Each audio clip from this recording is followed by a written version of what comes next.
I will say it is a great schos, Baruch Hashem, to be able to be back learning with all of you. A very special thank you to Rabbi Richter for so ably and beautifully guiding the Shira over the last week.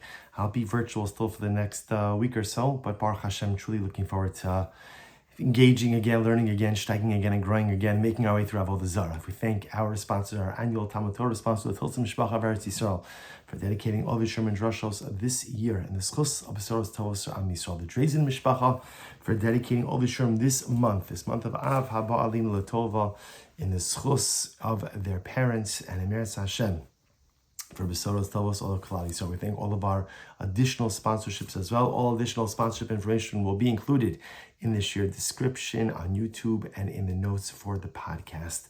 Again, a great Zechus Baruch Hashem to be back with all of you. We continue today on Daf Nun Vav 56, and we're picking up Emeretz Hashem at the two dots on Nun Vav Amud Daf. A little bit of a shorter daf today, but a really, really beautiful sugya, continuing the sugya of Yayin Nesach. So the Gemara quotes in the Mishnah, Ve'ino Os Yayin Nesach ad sherid labar. So remember again, wine does not become Yayin Nesach until, remember, it's crushed in an upper vat, then goes through essentially a pipe into a lower cistern.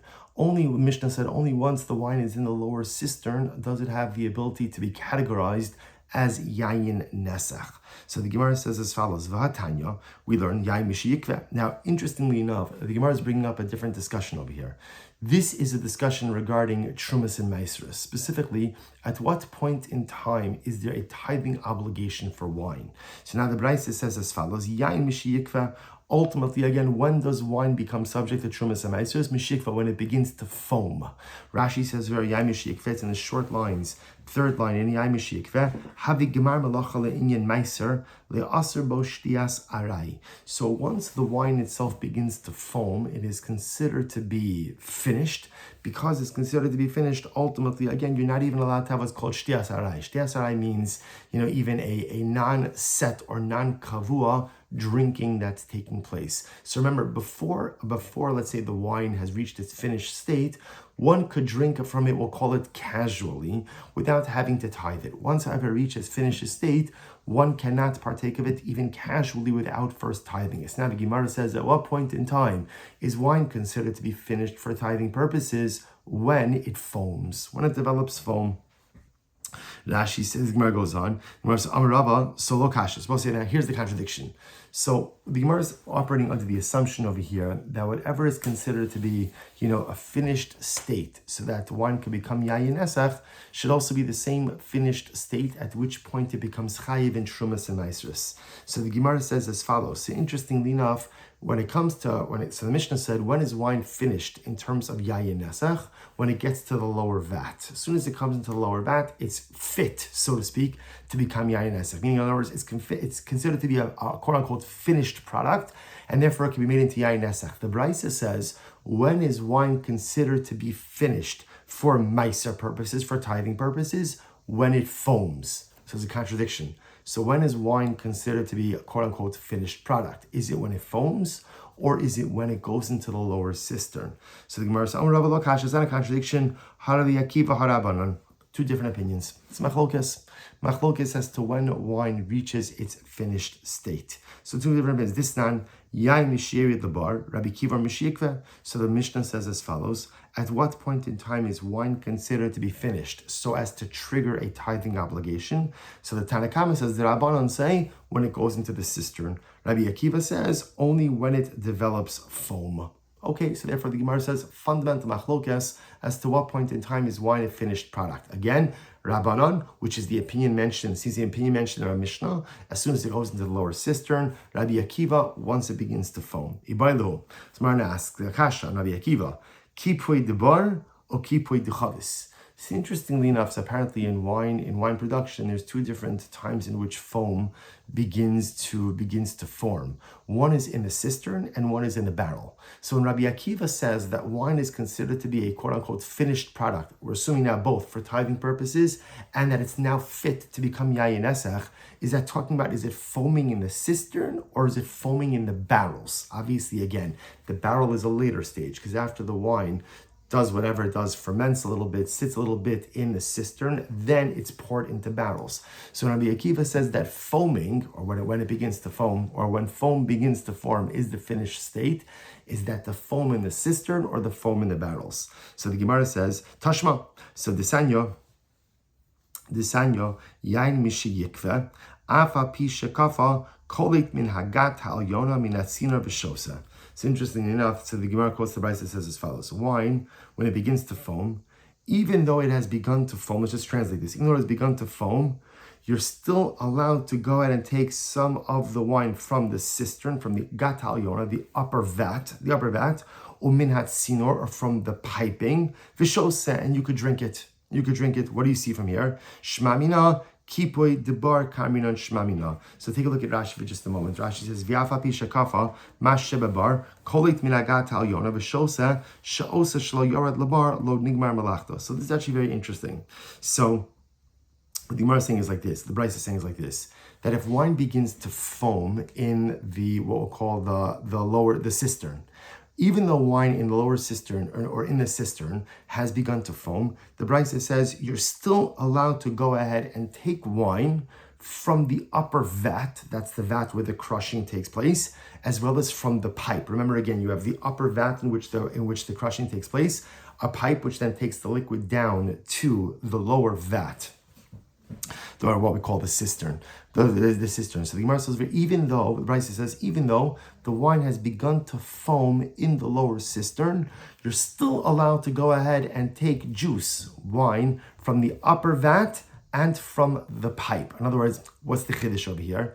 That even though the wine in the lower cistern is a finished product, the stuff above in the pipe and in the upper vat is considered to be unfinished, and therefore, again, can be consumed even without first prior tithing it. What do you see from here? The Gemara says, Shmamina, ki poi debar kamina shmamina. See from the Rabbi Akiva says, talks about foaming. What is he talking about? Foaming in the cistern, not in the barrel. Okay, very interesting. So the Gemara says, so therefore, again, what we have over here is as follows. Therefore, there seems to be a fundamental machlokas as to what point in time is wine considered to be a quote-unquote finished product. Now, that question has two ramifications. Number one, when is it finished and therefore triggers an obligation to tithe it? And when is it finished, in which point it could be technically made into yayin nesach? So the Rabbanan seem to indicate that as soon as the wine hits the lower cistern, ultimately, again, it is considered to be a finished product, both for Trumas and Maestros as well as for Yayin Nesach. Rabbi Akiva, foam. Has to develop foam. Foam where? Foam in the vat or foam in the barrels? It seems to be, Gemara indicates, foam in the vat itself, the lower cistern. Gemara says, Vatani, but we learned, Vatani Rav Zevid, Bidibei, Rabbi Yoshia, Yayin Mishiyerid Labar V'yikveh. Yet again, so we have a statement over here. We learned in the Mishnah, or it was taught by Rav Zevid in the Yeshiva of Rabbi Yoshia, that wine, when it goes down into the bar, when it goes down into the lower cistern, the yikfeh, and ultimately begins to foam. Rabbi Kiva Omer, mishayashla bechavius. Interestingly enough, Rabbi Akiva says, no, it's not considered to be finished until when? Until it's poured into barrels. If you take a look at Rashi, Rashi says over here, Rashi says, Mishishla bechavios, lashon hashol dagim min hayam, mishiyashla hayayin min habar, lihinasin bechavios. Rabbi Akiva says, when is the wine considered to be finished? Only once, literally, again, it's drawn out, or it's poured out from the cistern into the barrels. So here's what's interesting. So just to point out over here, the problem we now have is an attribution. Up until this statement of Rav Zvid, so we had the Rabbanan saying that wine is considered to be a finished product as soon as it gets into the lower cistern. Rabbi Akiva, when it develops foam, but foam in that same cistern. Now Rav Zvid comes along and the attribution changes. According to Rav Zvid, so the Rabbanan will say wine is considered to be finished, ultimately again, when it foams, and bepashtus, again, foaming in the lower cistern. And Rabbi Akiva, not only once it's put into the barrels with its foam. So we have a problem. We have a contradiction. So Gemara says, Tirtza nami lahach kamaisa hachi. So Rabbi Gemara says, you're right. The truth is, you could reinterpret that first brisa to be in line with what we just mentioned. Yayin Mishiyere lebar levikve. The Rabbanan hold, when is wine considered to be finished? Ultimately, when it goes into the lower cistern and it develops foam. Rabbi Kiva Omer, Mishi Ishla Bechavius. Rabbi Kiva says ultimately, again, no, it's only once it's poured into barrels. So I will say, so just understand, the way the Gemara is holding right now is that halacha l'maisa, here's the machlokes. At what point in time is wine considered to be a finished product? What are the ramifications of wine being a finished product? Both, at what point in time could wine become yayin nesach? And number two, at what point in time is the tithing obligation triggered? So now in this new iteration of this machlokes, the Rabbanan will say, once the wine hits the lower cistern, because remember again, we have the upper vat, that's where it's crushed, the pipe, which then leads it down into the cistern, and the cistern itself. The Rabbanan, once it's in the cistern and it begins to foam, ultimately again, then it is considered to be finished. Rabbi Akiva, no. It has to get it. Well, yes, it has to come into the lower cistern and it has to foam, but it's only finished once it's actually put from the lower cistern into barrels. Incredible. Fine. Well, here's the problem. Okay, so and now that we feel good about ourselves, that we successfully interpreted the Machlokes Rabbi Kiva and the Rabbanon, what do we do with the Mishnah? Because the Mishnah espoused the following idea. The Mishnah said that halacha l'maisa, at what point in time is wine considered to be finished? Wine is considered to be finished at the time that ultimately it hits the lower cistern. So whose opinion is that? That's not the Rabbanon, because the Rabbanon require foaming in the lower cistern, and Rabbi Akiva requires ultimately pouring out from the cistern into barrels. So whose opinion is reflected in the Mishnah? To which the Gemara says, Lima tlasi tanoihi. So is it possible? Are there three opinions? Maybe there's Rabbanon. Wine is considered to be finished when it gets to the lower cistern and it foams. Rabbi Akiva gets lower cistern, foams, but has to be poured into barrels. And then Tana of our Mishnah, who holds no, once it hits the lower cistern, it's considered to be finished. To which the Gemara says, maybe not. Maybe there aren't three opinions over here. Brother, what's happening over here? Shiny yayin nesach da'achmiru be Rabbanon. So no, it's possible, maybe the confusion is like this. Maybe the confusion is because we are linking the discussion of Meiser to Yayin Nesach. And we're assuming that whatever you hold is quote-unquote finished for tithing purposes is also considered to be finished for Yayin Nesach purposes. But maybe they're not linked. Maybe they're actually two different topics. And when it comes to Meiser, at what point in time is wine considered to be finished and therefore subject to the obligation of tithing? Okay, that's a machlokes. Rabbi Akiva and the Rabbanon. Once again, the Rabbanon, once it gets to the lower cistern and it foams, Rabbi Akiva, lower cistern, foams, and then poured into barrels. But that's by Meiser. By Yayin Nesach, perhaps everyone is more machmir. And everyone says that once wine gets to the lower cistern, once it gets to the bottom cistern, the bottom vat, the receptacle where the wine is collected, ultimately then it is subject to Yayin Nesach. And again, that's just the chumras. Whereas by Meiser, everyone requires at least foaming and maybe barrels. By Yayin Nesach will be more machmir, and once it hits that lower vat, ultimately it is subject to the laws of Yayin Nesach. Good. Shani Yayin Nesach. Look at the last Rashi. Shani Yayin Nesach. Aval b'Meiser. So the chumra is only by Yayin Nesach. So that's the Mishnah. But by Meiser, they have machlokes ultimately again Rabbi Akiva and the Rabbanon. Fine. Amud Beis Rava. Sign on Vav Amud Beis. Never move this quickly through a blot Gemara. Okay. Ul Rava the lo shiny lay. Now, interestingly enough, according to Rava, ultimately again, who does not make this distinction, right? Who does not make this distinction ultimately again between Yayin Nesach and Meiser. Look at Rashi just a moment. Rava de lo shiny lay. Mida osrin la'el Meiser mi Yayin Nesach de masnisin v'shanye Rava lo kashya. Alma lo shanile. Di shanile lema shani Yayin Nesach tachmira b'Rabbanan akarchach muki lekitlastai. So remember again, Rava was the one who introduced this entire discussion, right? Rava was the one. Remember, the Gemara quoted the Brisa. The Brisa said that wine is considered to be finished for Meiser purposes as soon as it foams. Rava comes along and the Gemara brought it up as a kasha in our Mishnah. Rava says, no, it's not a kasha, it's two different opinions. Now, the fact that Rava doesn't say it's not a kasha indicates that Rava holds that halacha l'maisa, the details of wine for meiser are the same details of wine for yayin nesech. The fact that Rava structures this whole thing as two different opinions, one Rabbi Kiva and the Rabbanon, indicates that Rava does not bifurcate these discussions, but rather, again, halacha l'maisa, whatever is considered to be the finishing criteria for wine by meiser will be the same finishing criteria for wine by yayin nesech. According to Rava, therefore, Rava will say, Nun Vav Beis 56b, first line, Mokim Lo, Kitlasa Tanoi. He would hold that there are three different Tanoim. So as I say, interestingly enough, the way to learn this sugya is as follows. At what point in time is wine considered to be finished and therefore subject to yayin nesach? So here we have a raging dispute. Let's go with Rava. Rava understands that the laws of yayin nesach will essentially be learned from meiser. So by meiser we have a machlokes, Rabbi Akiva and the Rabbanon. Ultimately, again, and then there are going to be three opinions. Rabbi Akiva will hold that Allah. Let's start with the Rabbanon. Rabbanon will hold ultimately, again, once the wine hits the lower vat, the cistern, and foams, it is finished. Therefore, triggers an obligation for meiser, subject to yayin nesach. Rabbi Akiva, no, it has to be then transferred from the cistern into barrels, then finished. Both triggers an obligation for meiser as well as subject to yayin nesech. And then there's a third opinion according to Rava, which is the Tana of our Mishnah. And the Tana of our Mishnah holds that halacha l'maisa, there's a chum, right? He's more machmir, and he says essentially for yayin nesech, the obligation or the wine becomes subject to yayin nesech as soon as it hits the lower cistern. Okay, that's Rava's interpretation. The other interpretation is that no, the two discussions are not really linked. By yayin nesech, everyone is machmir. Rabbi Akiva, the Rabbanon, everyone is machmir.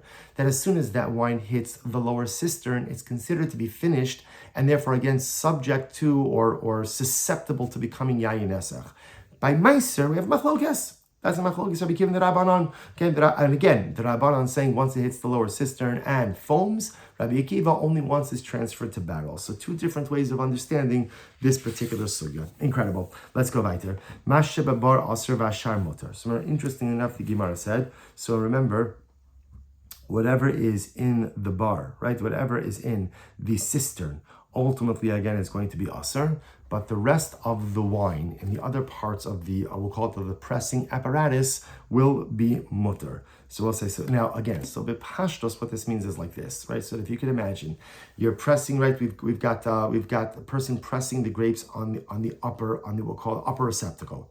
That wine is then going down through a pipe, right? There's a strainer on the bottom of that pipe, and then ultimately again, the wine is collecting in what we call the lower cistern. So the Gemara suggests is like this. The Mishnah tells us that once wine hits that lower cistern, it is susceptible to yayin nesach.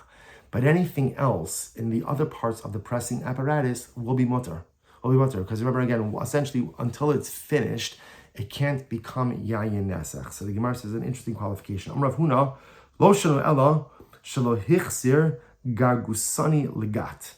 That is only assuming that you did not return the sediment or the pile of grapes back up to the press. Now, what does that mean? Take a look at Rashi. Rashi says, both say last white line in Rashi, Gargusani, Husal Godol, Shekasher Betzinor, Vahayayin Yori min Hatzinor Lesocho, or Misocho Lebar, Kade Lesanin Hayayin, Mizogin Vecharatzin. So the Gargusani it's a basket. And this basket essentially is attached to the end of the pipe, right? So we have the upper vat, that's where the crushing occurs. The liquid then goes down the pipe. But remember, again, along with the liquid, you also have pits and skin and all other types of grape kishkas that are coming out there. So you have a basket on the bottom of that pipe. The goal of the basket is to catch any of the impurities and to act as a strainer to allow the wine to allow the liquid into the lower vat. So the Gemara says something very interesting. Huna says, it would be common to take that sediment from that basket that's attached to the end of the pipe, put that back into the upper receptacle, right? The upper utensil where the initial crushing is, and to crush it again, to crush it a second time. So Rav Huna says something very interesting. The Mishnah says that anything that is in that upper vat, as well as anything in the pipe, are going to be mutter. It's only the stuff that gets into the lower vat that is subject to yayin nesach. Rav Huna says, however, if you take the collected sediment from the basket at the bottom of the pipe and you then put that back on top in the upper receptacle, right? In the what we'll call in the crushing vat, where all of the stomping and the crushing happens. If you put that in, then even the stuff in the upper vat is going to be usher. Going to be usher. Okay. So what's the pshat? So the Gemara says, but ultimately, again, if you go ahead and you take the sediment from the basket attached to the bottom of the pipe and put that back up into the upper vat, the crushing vat, then ultimately, again, even the liquid in the upper vat is going to be subject, or the stuff in the upper vat is going to be subject to yayin nesach. So the Gemara says, okay, why? So here's what's interesting. This presupposes that we accept the premise that the sediment collected in the basket attached to the bottom of the pipe is usher. Why is that sediment attached? Why is that sediment which collected in the basket, which is attached to the bottom of the pipe, why is that usher? Why is that usher? The Gemara says, interestingly enough, benitzuk. Because ultimately, again, it's connected by flow to the bottom vat. Now watch this, to the bottom cistern. Remember, let's play this out, right? So we've got the upper utensil, upper receptacle. We'll just call it the gat, right? That's where the grapes are crushed. So right, so crushing happens, liquid and other grape kishkas go down the pipe, right? Then what happens? There's a basket, it's a strainer attached to the bottom of the pipe, and then again, what we call the gat, what we call ultimately again the cistern is on the bar, I should say, is on the bottom. Cisterns on the bottom. So the Gemara is suggesting is like this. The flow of liquid from the basket connects the basket and its contents ultimately again to the lower cistern, right? There's a flow of liquid, there's a flow of juice, of wine from that basket ultimately again to the lower cistern. That flow essentially connects those two entities to make them one. This is called in halacha nitzuk, a flow. So when you have a flow from one utensil to another utensil, that flow halachically connects those utensils. Therefore, because those two utensils are connected, the halacha treats it as if the sediment collected in the basket attached to the bottom of the pipe is actually sitting in the lower cistern itself. The wine in the lower cistern is subject to yayin nesach. Therefore, when you take that sediment and you reintroduce it back up into the upper utensil, right, into the upper crushing utensil, then essentially what you're doing is you're taking wine, so to speak, that is subject to yayin nesach, putting it back into the upper utensil, and when you do that, then even the contents of the upper utensil become aser as well. Incredible. It's called nitzuk. The Gemara says, Shmamina, nitzuk chibra. What do you see from here? That when there is a flow between two utensils, that flow ultimately again connects those two utensils and makes them one. Therefore, because there is a flow from the basket connected to the bottom of the pipe into the lower cistern, there's a flow that connects them. Therefore, they are considered to be one, and therefore the sediment of the basket is as if it's sitting in the lower cistern, which makes it aser. And then when you reintroduce it into the upper utensil, it makes the contents of the upper utensil aser as well. Incredible. As Rabbi Shmuel said, Shepach saso tzuluchiso, hachanami shepach saso boro. So again, what's this case over here? Look at Rashi. Rashi says over here, Shepach saso tzuluchiso lekaman basocher. So we'll see in Meretz Hashem this particular case. Rabbi Shmuel will talk about the nitzuk. Looking at Shepach saso boro, shenismali habar ad sheegia. I'm sorry. Before we get to that. So the Gemara wants to suggest, before we get to Rechiya, So the Gemara wants to suggest that ultimately, again, it's nitzuk, it's a flow. So there's a flow ultimately, again, from the basket to the lower cistern, and that flow connects the two utensils, making them one. Therefore, again, it's as if the sediment is sitting in the lower utensil, in the lower cistern, and when you reintroduce it up into the upper utensil, it makes the contents of the upper utensil aser. The Gemara then suggests a different idea. The Gemara says, maybe not. Maybe it's Kedetana B'chia. Shepach saso tzlichuso hachanami shepach saso boro.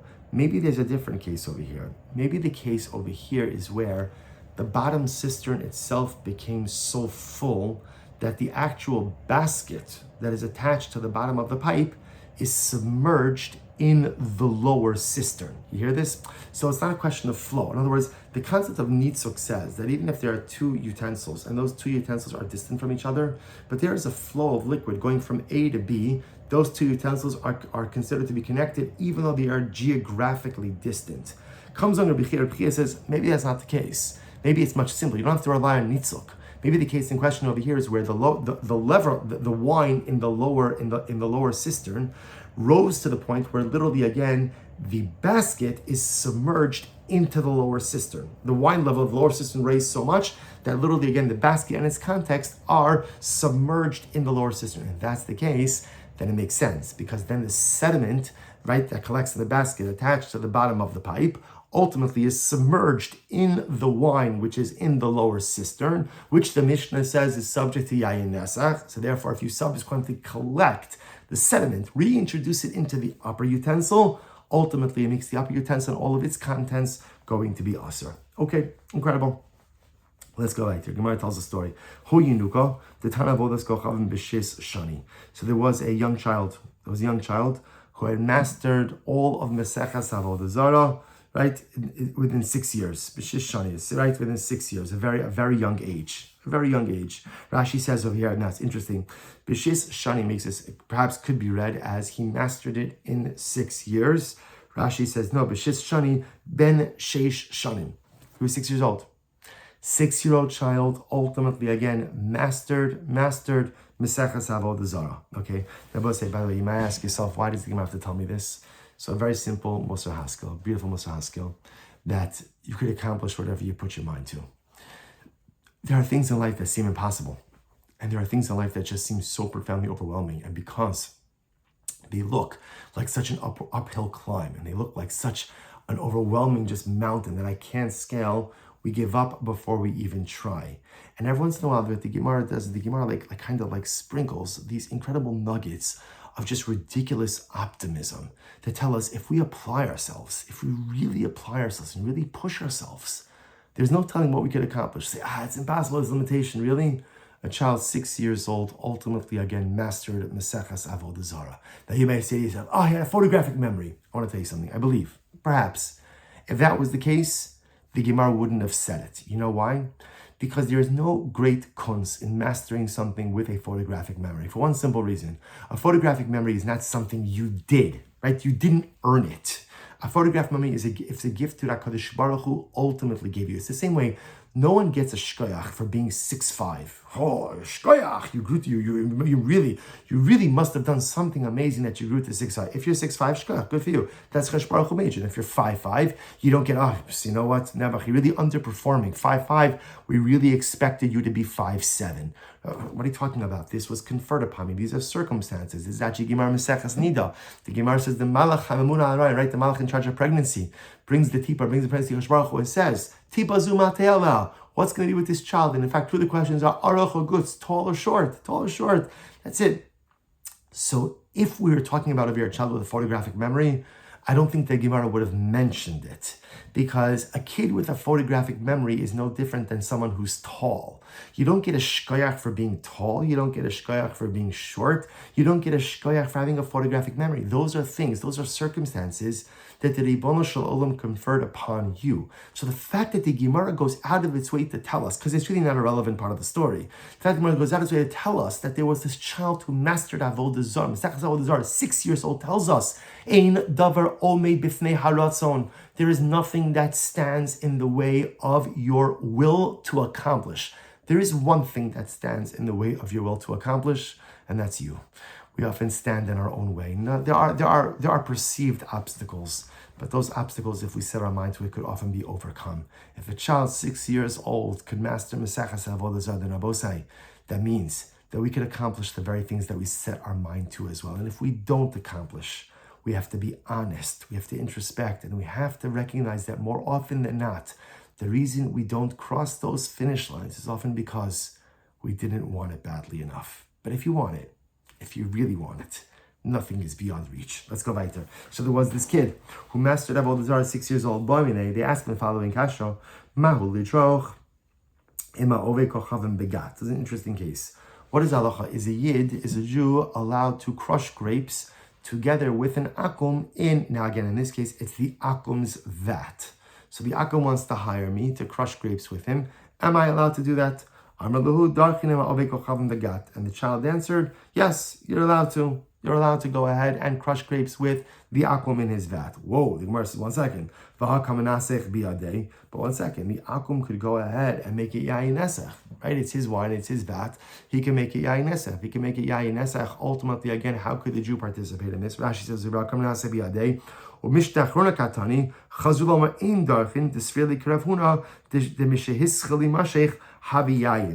I will say, we're going to see how this fits in with our previous discussion in tomorrow's daf more.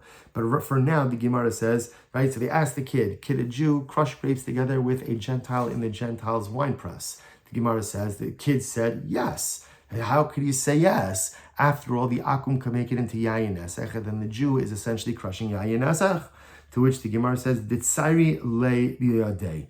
No, because what do? Is interesting. You can go ahead and tie the akum's hands together. If you tie his hands so that he can't, we're going to see, we'll see how all this comes together. Essentially, what the Gemara seems to be saying over here, and again, this will be further clarified tomorrow, but it sounds like what's happening over here is that in order for the akum to make yayin nesach, he has to stir the wine. He has to do something. So therefore, if you tie his hands, you take away his ability to create yayin nesach. But he could always go ahead and stir the wine, stir the grapes with his foot, and make a yayin nesach with his foot. Nisuch deregel lo shmei nisuch. No, that's not.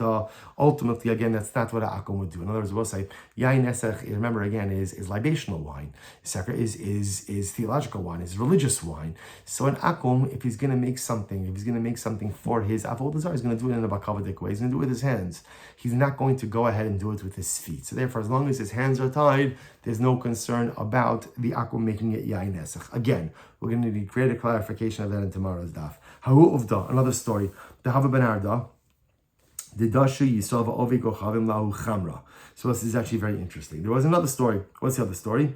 That there was a Jew and a non-Jew crushing grapes together. Now, in this case, the grapes belonged to a Jew. So the Jew hired the akum to go ahead and crush the grapes with him. So the Gemara said, now the shaila was, what's the status? What's the status of the wine? So the Gemara said, V'shahiyeh Shmuel tzlasa rigli. Shmuel waited 3 regalim. He effectively waited like a year, waited 3 regalim in order to answer this question. Now, if you look at Rashi, tzlasa rigli, shayu miskaptzin l'shmoa drasha, hilchos pesach b'pesach, hilchos atzeres b'atzeres, hilchos chag b'chag. So I'll say, so in this case over here, remember, every one of the Yom Tovim, Pesach, Shavuos, and Sukkos, the Talmid Chacham would gather to learn the halachos of that particular Yom Tiv. So Shmuel waited 3 Yom Tovim, right? The Gemara doesn't tell us exactly when this is happening, but he waited a Pesach, a Shavuos, and a Sukkos before he answered this question. The Gemara says, my time, why? Why did Shmuel have to wait? Ilain mishum dakas Rabbi say nun zayin medal 57a. Ilain mishum dakas savar 50 right. The mishkach notana da asik Rabbi Nasan osrine afilu ba'na. Maybe Shmuel was like this. Shmuel was waiting for someone who agreed with the position of Rabbi Nasan, right? Because Rabbi Nasan would say in this case, as we'll explain in just a moment, that in this case, the wine should be asr even ba'na. Shmuel didn't want to be stringent on his own, so he was waiting to see if there would be someone else who would agree with this particular position. Take a look at the top Rashi, Nun Zayin 57. Yayin ba'na b'ma'go shel ovid kochavim. Afa pishlo naschu la avodas kochavim. Denisuch lo havi asr ba'na ela ayidei shichshach. Shavuot says we're going to see, this is actually quite interesting. Rabbi Nasan is of the opinion that if a akum touches wine, even if he does not go ahead and touch it in a way that is libational, in other words, stam, an akum touches wine, and there's absolutely no theological motivation in the contact, Rabbi Nasan still says ultimately again that the wine is going to be asr ba'na. Not only can you not consume it, but you can't even get benefit from it. So perhaps Shmuel was waiting. So again, remember, in our case over here, I'm a Jew, right? I hired an akum to go ahead and crush the grapes with me. We want to know what's the status of the wine. So Shmuel didn't answer this kasha for 3 regalim. So why? So possibility number 1 is he's waiting to see is someone machmir like Rabbi Nasan. Because Rabbi Nasan holds that if an akum touches wine, even if he's touching it not for religious purposes, but it's just stam contact, or we'll see even more, just stam contact still makes it asr ba'na. So Shmuel's looking, does anyone else hold this way? This Sanya, because on the Brisa, Madido bein biyad bein beregel yimacher. Right. So ultimately, again, if Rashi says over here, Madido ove kochavim liyayin shayisrael bein biyad shechnes yada uzra l'sochol l'shar kama yayin yeshbo kimosh osim mekanash kabal. So let's say again, you have an akum who was measuring the wine of a Jew. Now again, I will say in this case over here, he's measuring, right? So because he's measuring, this is commerce. It's clearly not religion. Right? It's money. It's not religion.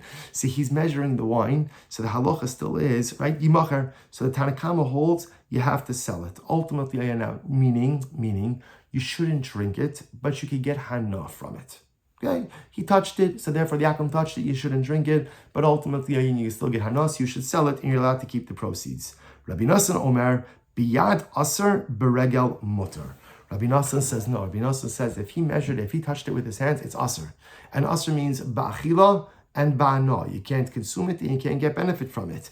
Beregel, mutter, but ultimately again, if he just moved it around with his foot, then ultimately again, that is going to be mutter.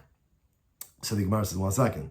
Amar, so maybe Shmuel's waiting to see is anyone machmir like Rabbi Nassan. I will say, by the way, we're going to see this discussion, right? Because this is a major discussion, right? So this is talking about a case where the akum touched the wine, clearly not for theological purposes, right? He's doing it for commerce purposes. What does that do? So Tanakama says you can't drink it, but you can get benefit from it. Rabbi Nassan, no, once the akum touches it, it's yayin nesach. It's yayin nesach. You can't consume it and you can't even get hana from it. Again, the only exception is that's only if you touch it with his hand. If you touch it with his foot, then it's going to be mutter. To which the Gemara says, 1 second. Emar Rabbi Nassan biyad beregel mi amar. Rabbi Nassan Omer biyad aser beregel mutter. To which the Gemara says, Emar the Amar Rabbi Nassan biyad beregel mi amar. Ultimately, again, the Gemara says, so Rabbi Nassan's position was only stated by the hand. Did he mention anything about the foot? So the Gemara says, Mi Allah di'i mashkach natana deshari ke Rabbi Shimon isharye afila b'shtia. No, that's not the reason. So in other words, we originally thought that Shmuel abstained from rendering a halachic decision because he wanted to see if anyone else was going to be machmir like Rabbi Nassan and aser this wine, even ba'ana. To which Gemara says, no. The reason why Shmuel waited to paskin is not to see if anyone was going to be machmir, just the opposite. He wanted to see if anyone was going to be mekel. Is there anyone who's going to be mekel like who? Like Rabbi Shimon, because Rabbi Shimon ultimately again permits this type of wine. Now what's this type of wine? When it is clear that the akum's contact with the wine was not religious in nature, Rabbi Shimon says that wine is not only permitted by hana, but also permitted even for shtia, even for consumption. Look at Rashi, Rabbi Shimon, the shari maga sha'ovet kochavim shon is kavel inasech. Rabbi Shimon holds that halacha l'maisa, if it is clear contextually that the contact that the akum has with the wine was not religious in nature, then halacha l'maisa, the wine is permitted. The wine is permitted halacha l'maisa, even b'shtia, even for consumption. So therefore, again, the Gemara suggests, so let's just bring this full circle. So again, Jew had a wine press, he asked an akum to help him press wine. They came to Shmuel, what's the status of the wine? Shmuel doesn't answer for 3 regalim. Why not? Conclusion, he wanted to see is there anyone who's mekel like Rabbi Shimon, because Rabbi Shimon holds that even if an akum touched the wine, but if it's clear that his contact is not religious in nature, but again it's utilitarian, it's commerce, it's money, it's business, it's to help out. Rabbi Shimon holds the wine is mutter ba'ana and mutter for consumption. Shmuel was looking to see ultimately again is there anyone else who concurs with this lenient opinion. Rabbi say what does emerge from this last piece is a tremendous machlokes, and we're going to get into this more in tomorrow's daf. That what happens when there is clear, non-religious, non-theological contact between an akum and wine. What does that do to the wine? So essentially we have 3 opinions. The Rabbanan, don't drink it, can't consume it, but you can get hana from it. Rabbi Nassan, can't drink it, can't get hana. And ultimately again, Rabbi Shimon can get hana and can even drink it. So that's going to obviously have major halacha l'maisa ramifications for us as well. I will say shkoyach, we'll stop over here for today. A great zechus to be back learning with all of you again. And Me'er Hashem, looking forward to continuing going forward. Have a wonderful day.